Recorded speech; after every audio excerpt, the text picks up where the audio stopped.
Hey, look who it is. Look who's back and look who's forgotten what it's like to be in front of a camera. But I'm back. We're going to kick it off with my May wrap-up. I'm also in a slightly different location, which I'm going to touch upon in just a second.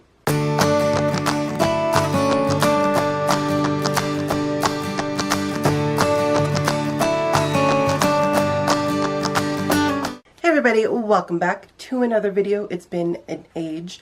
I know I had a few videos up in May, but that's because I pre-filmed and managed to get those edited. But then between two jobs and just being super busy and away every weekend in May, I just didn't have any time. But I'm back, and we're going to kick it off with my May wrap-up. First of all, you may notice I'm in a different location, different lighting. I look like I have a halo because there's literally a light bulb right above me. I tried to adjust the brightness on my video, but we'll see how that goes. I'm in our duplex's basement. It's unfinished, but my room can no longer hold all of my shelves, so we moved it downstairs so I have my own little studio office thing. I talked about it in my Instagram stories, so you should go follow me on Instagram and Twitter as well. Self-promotion. So you should go follow me on my other social medias if you want to keep up to date and more behind the scenes. Also, I mentioned in my Instagram stories I'm going to be doing a change in some scheduling. I decided I'm going to start doing reviews and post reviews on Wednesdays. I don't know if I'll do every Wednesday or every other Wednesday. I just thought I was getting really behind in reviewing books, or I was putting off reviewing books for other types of videos, and I wasn't getting as much as I wanted to in a month. So I'm going to be doing some reviews on Wednesdays. So click that subscription button and that little notification bell to know when I update those. So enough with the self-promotion, let's jump right into all the books I read in May. So thanks to the wonderfulness of audiobooks, I got quite a few of my books off my TBR read. I didn't finish my nonfiction Christian book, unfortunately. Also, I didn't finish any of my physical reads, obviously. But we're going to jump into the books that I did read. The first book was our Coffee&Chapters and Christian YA book club pick for May. I read Unbreakable by Sarah Ella. Sarah Ella, along with Thomas Nelson, sent me an ARC copy of Unbreakable. I haven't yet gotten my finished copy, but I hope to do so soon. I really enjoyed the finale for this. However, I still only left it at 3-star rating. I don't know if it was the audiobook, but I picked up more of that, like I described the other two books, the description of sounds and actions that were just kind of grating on me. Also, some of the characters started to grate on me as well. Ebony got really annoying just with her modern uptown girl kind of talk. It was I felt like I was losing IQ points listening to her, and I just couldn't stand Ebony's way of thinking and talking anymore.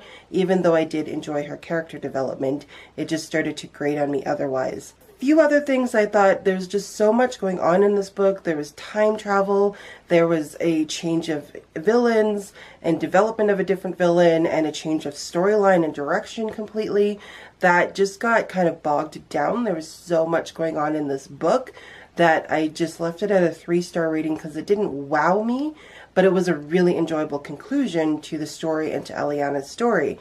I still enjoyed a lot of the characters. I still enjoyed the fantasy element, the magic system to it, the writing of Sarah Ella's minus those moments where just too bogged down in pop culture, too bogged down in the tone and the way some of the characters talked. Again, I don't know if it was the audiobook that brought this to my attention, but there's just some things I wasn't a huge fan with there. But like I said, overall a 3-star rating. I'm planning on doing a full series review of this. I've done the first 2 books, but I thought maybe I'll just do a full series review now that all 3 of them are out. The next book I finished was a reread, and that was Umberland by Wendy Spinelli. I listened to the audiobook for this in preparation for the release of Ozland. So I finally picked up Ozland, so I quickly wanted to finish Umberland. I still really enjoyed this. It's got just that fun, whimsical, kind of messed up retelling that I kind of like. It's slightly darker than the other 2 books, but I still really enjoyed it. I prefer retellings of Peter Pan, Alice in Wonderland, and Wizard of Oz to the originals. Now that I've read all 3 of the originals, I prefer the retellings to them because those are worlds that you can really play with. You can make them dark, you can make them light, you can make them really whimsical. They're just really fun to play with, and a lot of times the retellings are a lot better than the originals, in my opinion. I then finished the epic conclusion to the Everland trilogy, and that was Ozland. I listened to this one on audiobook as well. Hoopla released it before I even got my physical copy of it, so I decided just to continue with them on audiobook.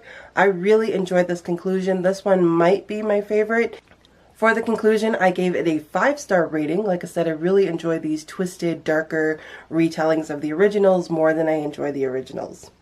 I really enjoyed Wendy Spinelli's writing. I hope to pick up more of her books in the future if she continues to write more. Picked up my classic for the month, and that was The Secret Garden by Frances Hodgson Burnett. I gave this one a 4-star rating. I really enjoyed this one. I'm sad I never read it as a kid.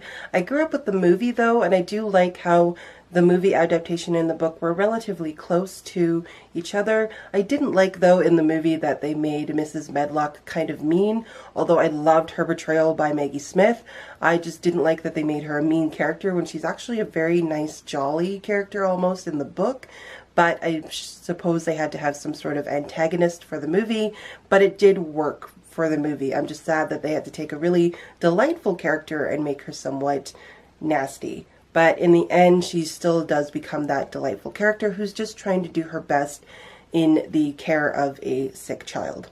I was really glad to pick up a children's classic in the break of all the Jane Austens I was reading. So I really enjoyed the lightheartedness of this, the magic, the imagination, and just to be kids again.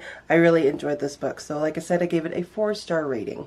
Our second Coffee and Chapters Christian YA book was The Golden Braid by Melanie Dickerson. This is part of our Hagenheimer read-along. So I finished that one via audiobook as well. I left this one again as a 5-star rating. I loved the crossover between The Princess Spy and The Golden Braid. I love reading books that have a lot of aha moments and connections and things you didn't get the first time and things you didn't see the first time. Like at the end of The Princess Spy, you were slightly introduced to Rapunzel, but you didn't know you were.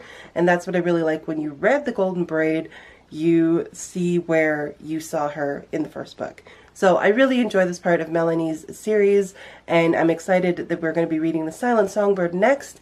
And then at the end of this month, we're finally getting The Orphan's Wish. I'm so excited. On audiobook as well, I finished A Night Divided by Jennifer A. Nelson. I think I found a new favorite author. This one is an historical middle grade fiction based on the Iron Curtain or the rise of the Berlin Wall. In one night, Gerda and her family are separated, her father and younger brother on one side of the wall, and her oldest brother their mother on the other side of the wall. In the middle of the night, their lives are changed, and it was just an interesting perspective. It's not a historical time period that I'm used to reading. Again, I really like Jennifer Nelson's writing. I enjoy her attention to detail, her attention to the historical time period.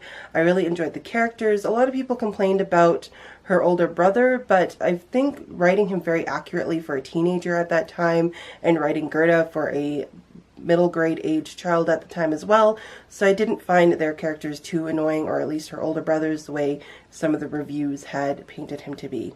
I gave this book a 5-star rating. I really enjoyed the audiobook. Again, I enjoyed attention to detail and the writing, and I look forward to picking up more of Jennifer A. Nelson's books because so far, I mean, I've only read 2, but so far I have nothing to complain about any of her books. I thought I had one more book, and I realized I actually finished it in June, so I'm going to talk about that in my June wrap-up.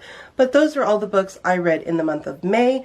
I had a pretty decent reading month. All of these, I think, yes, all of these were audiobooks. So audiobooks have very much saved my reading experience, especially with the job switch and doing multiple jobs and everything that I'm kind of doing at the moment. Audiobooks are a lifesaver, and Scribed is now my solid go-to aside from the 2 free ones. I'm solidly just on Scribed now. I've gotten rid of Audible for now. So it's really great to be back. I'm very excited to be back a little bit longer than last time. I know I took a break in April, but hopefully I'll be around a lot longer. I'm planning on doing more bulk pre-filming on the weekends, and I don't plan on doing a lot for the summer because it's stinking hot where I live. So hopefully I'll be down in the basement a lot more than usual. So I want to hear from you guys. I've missed hearing from you guys. Let me know what you guys read in May. Did you read any of these in May, and what you guys thought of them as well. As always, guys, thank you so much for watching. I'll see you next time. Bye!